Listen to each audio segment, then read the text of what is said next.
So we are finally back with One Piece chapter 1094 and I really love this chapter. This might be my favorite chapter of the entirety of Egghead Island arc, and it's been a long time since I made a video, so I'm here back. So if you guys would like really subscribe to my channel and help me out and get me like 500 subscribers, I'll be really grateful.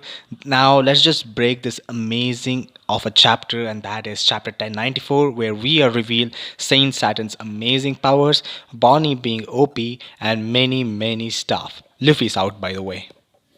So we open up this chapter with Atlas, the Vegapunk Atlas, actually regaining the control of the Pacifistas as the Pacifistas turn against the Marines. Because, I don't understand why they're doing this much of kind of, roundabout stuff, but it did happen, and I guess in universe, that's the most likely thing to do.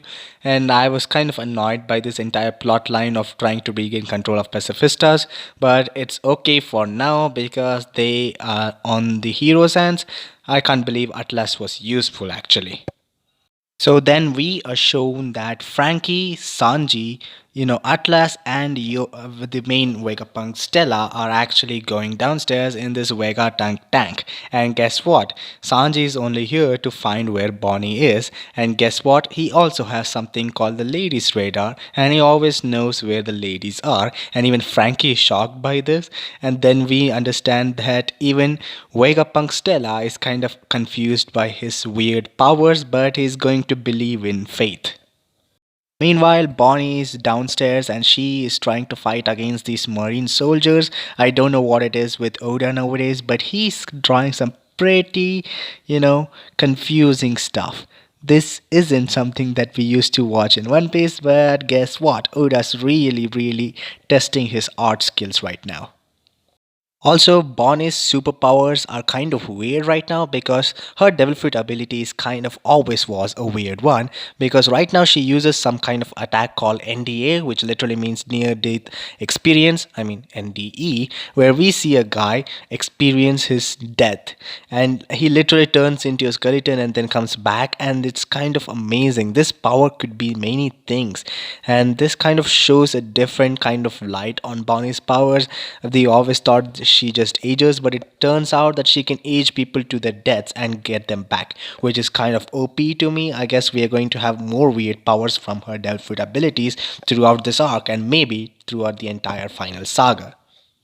By the way, in this chapter, we are introduced to new Vice Admiral, and her name is Bluegrass. She's an old lady, and she also has a slick character design, and she is the owner of the Ride fruit, which allows her to ride stuff, I guess, because she's riding this only Pacifista, which is going against the orders, and it's attacking Bonnie. And it's kind of weird that that is her fruit. Does it really work on other people, or does it only work on things? Can it also work on inanimate objects like buildings? There are many questions we have, and we probably might even not even get answers because vice admirals are mostly never important in the story, except, Smoker.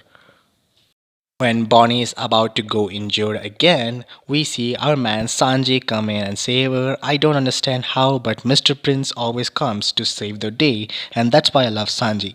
But it's kind of weird that he always gets to save women first. Guess what? Saint Garcia Saturn actually decided to, enter the battleground. But before he could enter, we see that every other fighter or the strong fighters actually sense his presence, especially Kizaru, Luffy, Zoro, and Lucci. And we are shown some other straw hats too, which I won't be talking about because this video will be way too long. But then we do see this kind of magical circle appearing. It's kind of like summoning the devil, that Satan worshippers use. It's kind of like that. It's like an Ouija board or something, and it already feels demonic. The presence of Garcia Saturn already feels demonic, and that's way too cool for Oda to do it this way. And then we see the entry of Saint Garcia Saturn, and it's way too cool because it looks like his devil fruit ability. It seems he has this bull kind of horns and this legs of a spider. We don't know, it might be a mythical fruit. His beard has grown larger and it's so cool to look at him. He is demonic, a person I mean, no one under the post of rear admiral can look at him. There's this one unfortunate soldier who looks at him and his head explodes. This just shows that Oda is not playing with us. This is serious. He's not a goofy villain, and he must not be taken lightly. That's what I love about this design, and he's not related to Black Maria, guys. Meanwhile, another interesting detail that we missed in this chapter is that Luffy's Gear 5 can run out any time. Because it's kind of weird because we always thought Luffy is unbeatable when it comes to Gear 5, that we always forget that it is for a limited time that he's going to have to use Gear 5th. And we knew that when Kizaru reminded him that he's at his limit, that he will be around.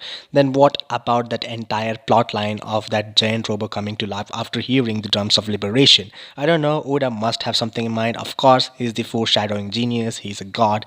Let's just wait and see. Attack and punches Kizaru in the face. This is called Gum Gum Star Gun, which is interesting as we see lots of stars flying around Kizaru. I think this is a really fun attack. Can't really wait for it to get animated because in this artwork it kind of pretty much looks confusing to me. So here's the weird part about this. We see Luffy falling down after knocking out Kizaru. I mean, his admirer level is confirmed, but of course he also hit his limit and now he's falling down. That's when we see Saint Saturn actually looking at Luffy and calling him Nika. So I don't understand this actually. I mean, they pretty much have confirmed. I mean, they have of course seen Joy Boy, but do they call him Joy Boy or do they call him Nika? Because whenever they talk with each other, they used to refer to him as Joy Boy, and this fruit might be his belonging.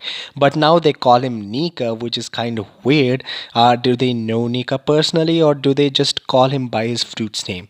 There might be several implications, and I am dumb, so I don't really know.